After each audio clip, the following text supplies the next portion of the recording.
इसी श्रृंखला में आगे फिर एकादशी व्रत की कथा बताई गई।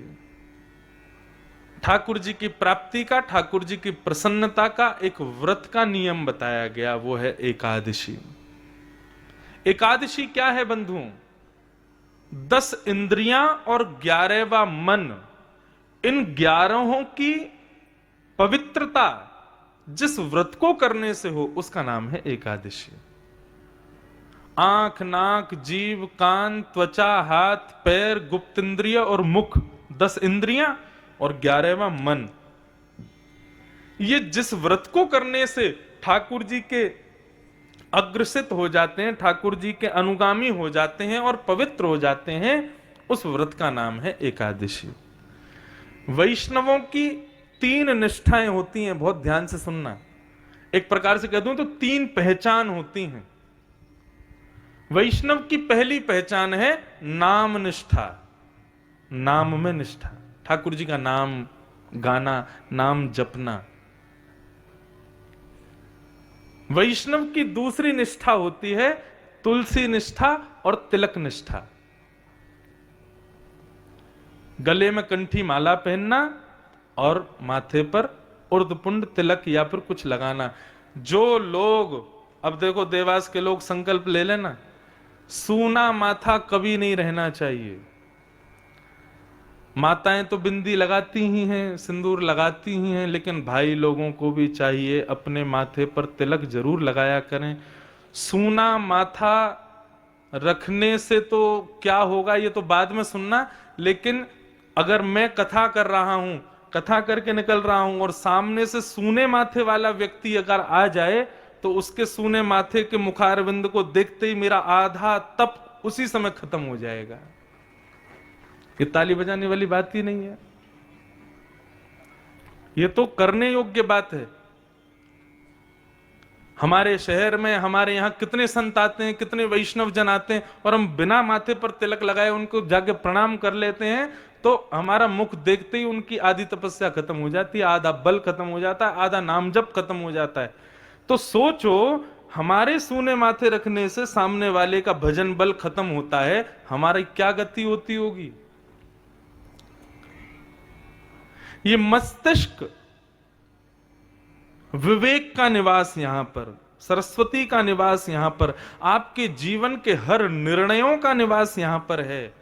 नित्य तिलक लगा करके ठाकुर जी के चरणों से स्पर्श करा के इन सबको प्रणाम किया करो तिलक के माध्यम से। तिलक बिल्कुल मस्तिष्क के बीचों बीच जब लगाया जाता है, एक प्रकार से एक कवच रख दिया है आगे।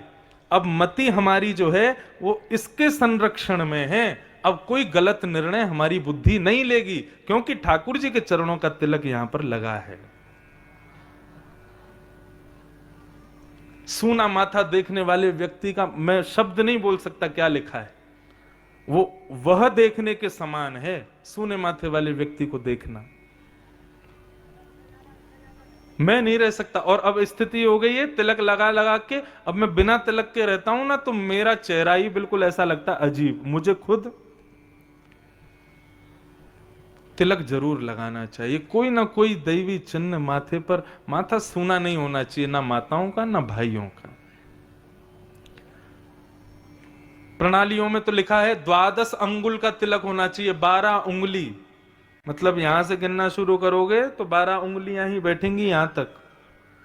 12 नहीं तो 8 अंगुल, 8 अंगुल नहीं तो 4 अंगुल, 4 अंगुल नहीं तो 2 अंगुल, 2 अंगुल नहीं तो 1 अंगुल, तिलक तो होना चाहिए माथे पर।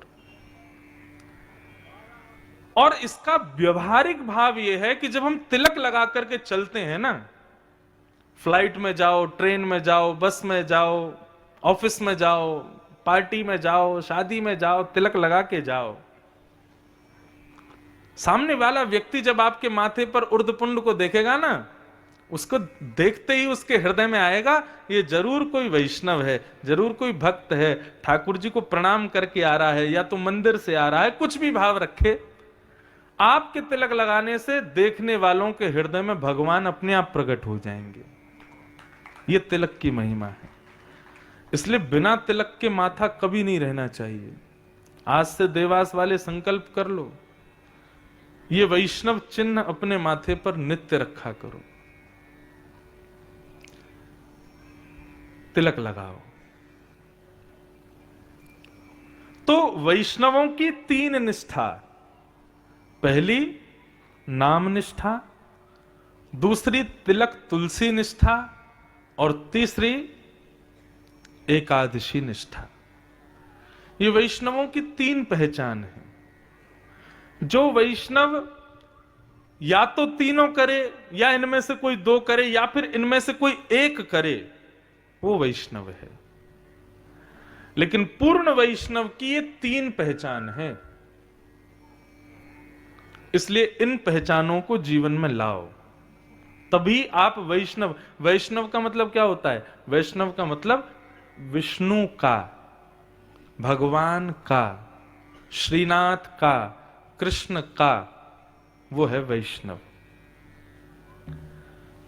उनका जो है उसकी पहचान है वैष्णव।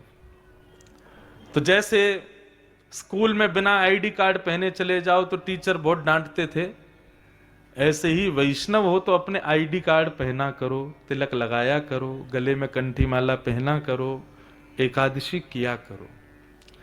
एकादशी व्रत के अनेक महात्म कहे गए हैं, क्यों करना चाहिए, क्या उसका तात्पर्य है, सब विधान बहुत सारे उसमें बताए गए हैं।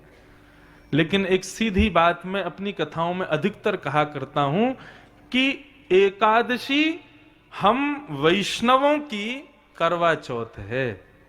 जैसे एक पत्नी अपनी पति की दीर्घ आयु के लिए या पति के पातिव व्रत धर्म की संरक्षण के लिए साल में एक दिन व्रत रखती है। किसका? करवा चौथ का। जो माताएं करवा चौथ का व्रत नहीं रखती, जो बहनें करवा चौथ का व्रत नहीं रखती, उसको कहते हैं कि अभागी है, अपने विवाहित जीवन के लिए व्रत नहीं करती, अपने पति के लिए, अपने पातिव्रत धर्म के लिए। पहले तो माताओं के लिए कहा जाता, आजकल पति लोग भी रखते हैं करवा चौथ पे, और इसमें कोई उपहास वाली बात ही नहीं है, सामान्य है, दोनों को रखो, कोई दिक्कत नहीं।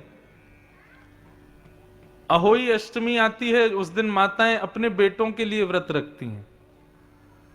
मैं साल भर में व्रत नहीं रख पाता, 2 ही व्रत रखता हूं, या तो जन्माष्टमी या अहोई अष्टमी। मां हमारे लिए कुछ नहीं खा रही, हम भी उसके लिए कुछ नहीं खावे। अच्छा, कुछ ना खाना, ये क्या फिलॉसफी है? सुनो, हम जब जन्म लेते हैं ना, और जिस दिन हमारा अन्नप्राशन संस्कार होता है, अन्नप्राशन संस्कार होते ही हमारी आयु कम होने लग जाती है। मतलब अन्न जीव पर जितनी बार जाता है उतनी बार हमारी आयु कम होती है। इसलिए कहते हैं खाने दाने दाने पर लिखा है खाने वाले का नाम। क्यों? क्योंकि जितने दाने तुम्हारे लिए लिखे हैं उतने जब तक तुम खा नहीं लोगे तब तक तुम्हारी मृत्यु नहीं होगी। प्रत्येक दिन हम लोग भोजन करते हैं, रोटी खाते हैं, अन्न खाते हैं, चावल खाते हैं, दाल खाते हैं। तो हमारे जो चित्रकेतु हैं, मतलब पिए हैं उनके, ब्रह्मा जी के चित्रकेतु, वो चित्रकेतु सबका लेखा जोखा रखते हैं कि मैंने इंद्रेश को पृथ्वी पर भेजा है, उसके नाम से इतना अन्न वो जिस दिन खा लेगा उस दिन उसकी मृत्यु होगी। यदि एक दिन भी मैं अन्न नहीं खाता हूं, व्रत करता हूं, अन्न का सेवन नहीं करता हूं, तो उस दिन चित्रकेतु मन में विचार करते हैं आज इसने अन्न नहीं खाया, तो मेरी एक दिन अन्न ना खाने से एक दिन की आयु मेरी बढ़ जाती है। यह है व्रत का मतलब।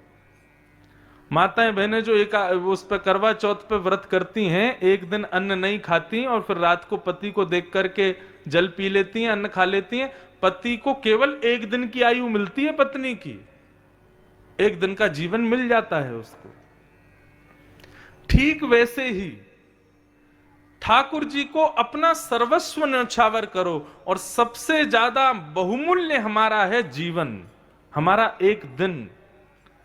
हम ठाकुर जी का व्रत करके, एकादशी का व्रत करके अपने उस एक दिन को जो हमको एक्स्ट्रा मिला है वो हम ठाकुर जी को अर्पित कर देते हैं। ये है एकादशी।